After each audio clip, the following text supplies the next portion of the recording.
Buenas tardes, Daniel. Muchas gracias por permitirme expresarme en tu programa.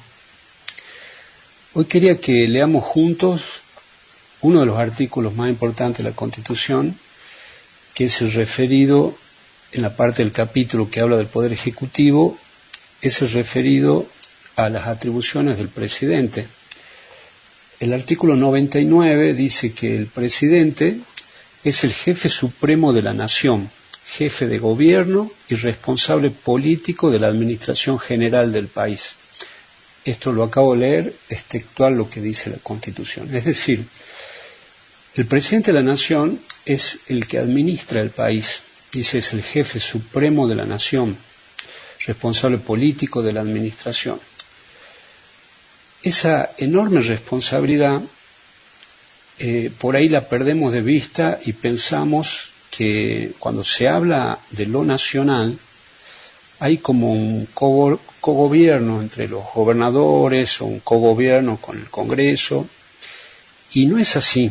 Nuestra Constitución es bastante clara al respecto. Entonces, cuando los argentinos eligieron a Milei, eligieron un administrador, y en este caso fue un administrador que les dijo desde el primer momento que empezó con su postulación a la presidencia, que le dijo exactamente qué es lo que iba a hacer cuando él sea administrador.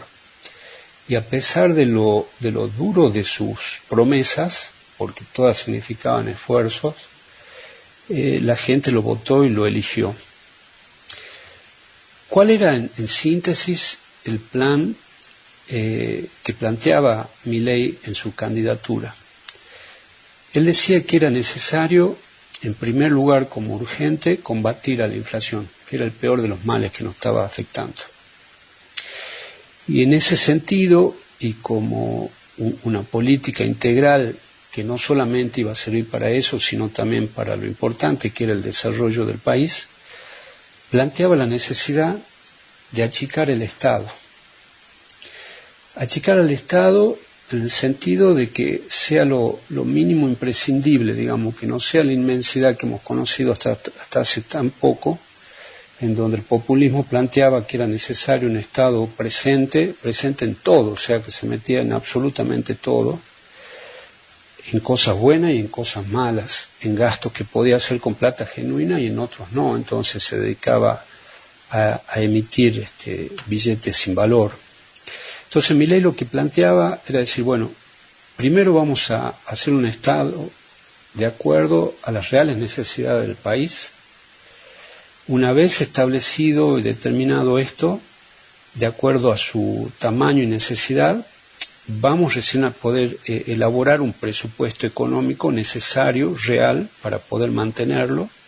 Seguramente va a ser mucho más chico de lo que es hoy la necesidad económica al respecto. Por ende, una vez logrado eso, van a sobrar recursos, y esos recursos, que ya no van a ser necesarios para mantener el Estado, se lo van a devolver a los contribuyentes a través de la baja o eliminación de impuestos, de manera tal que solamente se recaude lo necesario para cubrir los gastos de este Estado equilibrado.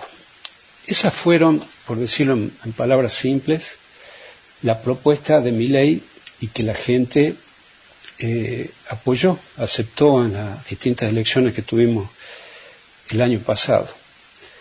Él empezó su gestión de gobierno tratando de llevar a cabo este plan que había acordado con la gente.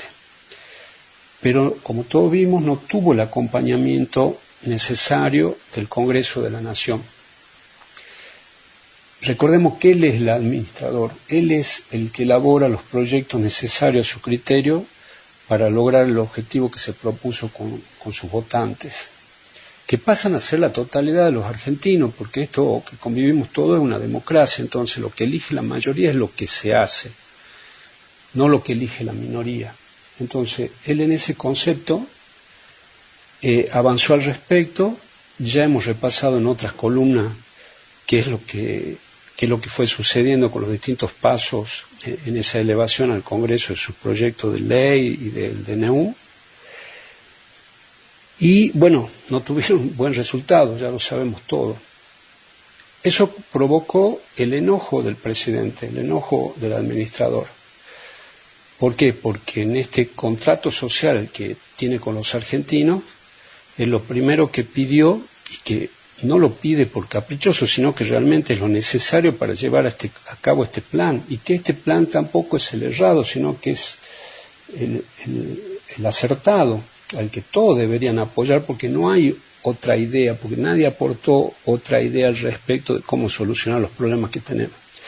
Entonces, primero el presidente pidió que todos nos sumemos a la austeridad, a tener una gestión austera en cada uno de los lugares que ocupamos, los intendentes, los gobernadores, los legisladores, todos con la mente en clara en que iba a ser necesaria una austeridad de manera tal de poder rápidamente equilibrar los gastos del Estado para afrontar lo urgente que era atacar la inflación, estabilizarla, luego disminuirla, o sea, controlarla y bajarla.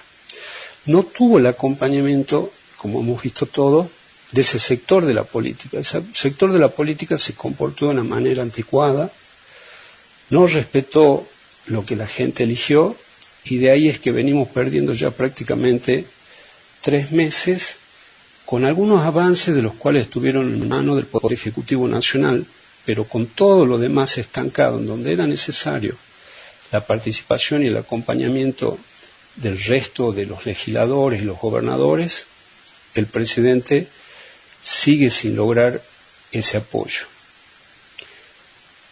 También les pidió en ese mismo plan de progreso del país la necesidad de incrementar los recursos a fin de que el ajuste sea menor, que no todo sea ajuste, sino que también haya una ayuda por parte del incremento de los recursos.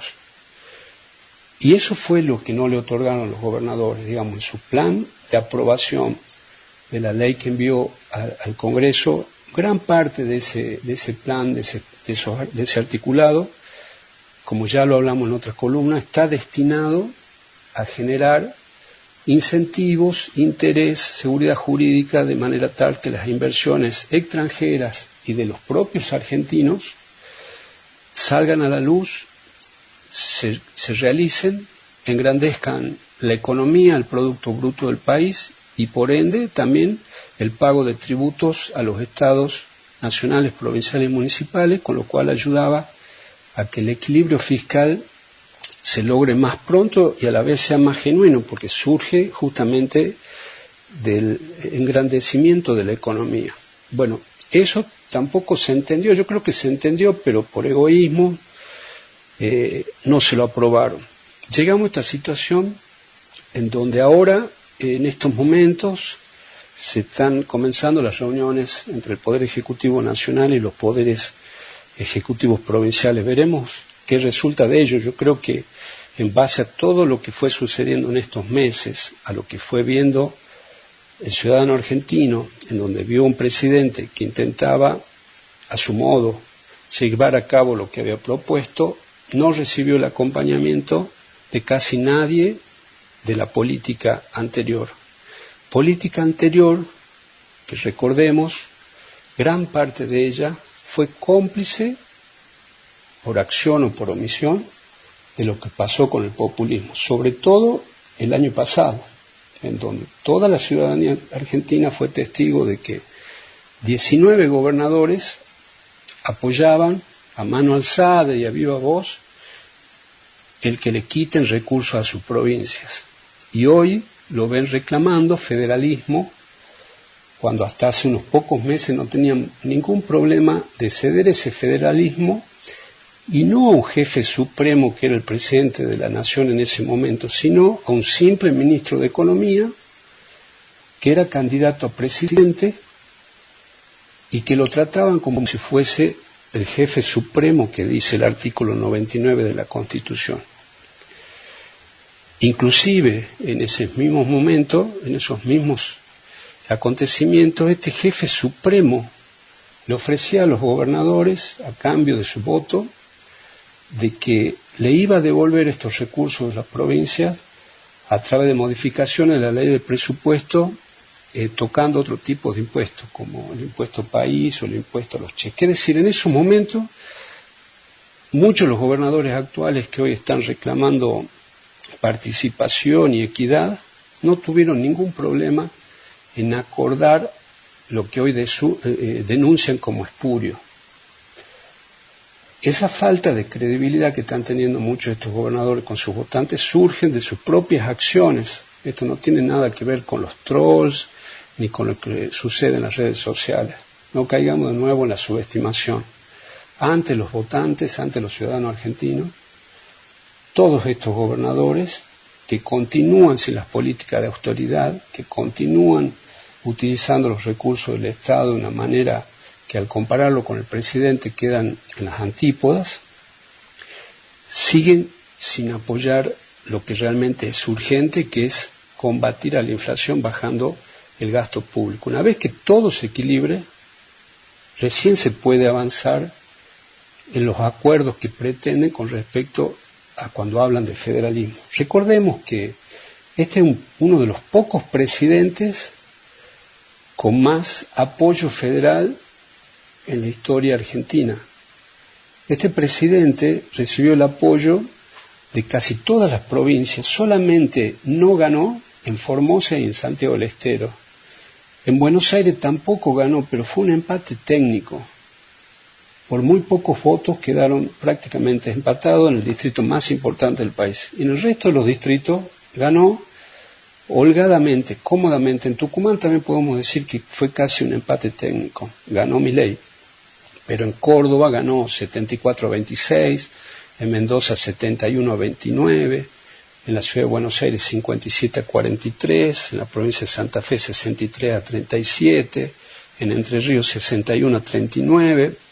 Son los distritos más grandes del país, inclusive en nuestra provincia ganó 58-42, donde la capital de la ciudad salteña ganó 66-34%.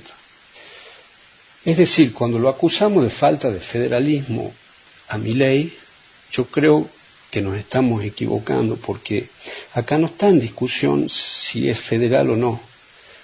Es lo que está diciendo que quiere cumplir con lo que se comprometió con la gente, que es de terminar con la inflación, que eso al mismo tiempo implica terminar con un Estado monstruoso como el que teníamos, que solamente podía ser alimentado en base a una máquina impresora de billetes que después se transformaba en inflación. Esperemos que luego de estos acuerdos, de estas charlas que comenzamos a tener este viernes entre todos los argentinos, hagamos lo que no hicimos a partir del 10 de diciembre. Le demos al presidente las herramientas necesarias para que incremente la recaudación, para que ajuste lo que realmente no es necesario y de esa forma contar con los recursos genuinos para que la nación atienda sus necesidades específicas, no otras, no las políticas, no las electoralistas, sino las específicas, las que realmente le corresponden. Y de esa manera, una vez estabilizada la situación económica nacional, que es lo urgente, pasemos a lo importante, que es discutir una Argentina moderna, la Argentina que viene, la que tiene que venir, la que nos demandan las nuevas generaciones que están viviendo, compartiendo un mundo a través de la globalización de los medios de comunicación, en donde comparan qué es lo que sucede con el resto de los países del mundo con respecto al país que hoy habita. Hasta la próxima, Daniel. Te mando un gran abrazo.